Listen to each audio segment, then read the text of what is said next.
This video is for those creators who are flexing their monthly 6 digits income online. Actually, hindi nga flexing, more of saying that they're a six digits income earner, no?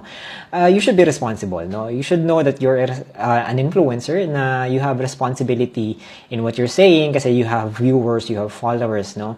And sometimes, yung mga followers natin, they will ask you how, and then what happens, sometimes yung mga ibang creators, tinitake advantage nila yon by creating a course, selling courses doon sa mga tao, no? And then, itong mga tao naman bibili at magbabayad ng premium, but they will be disappointed at the end of the course because pangit yung course or walang after-sales service. So, syempre, these freelancers or creative entrepreneurs work their ass off to get that money na pinambayad sa'yo. Now, masasayang lang, right?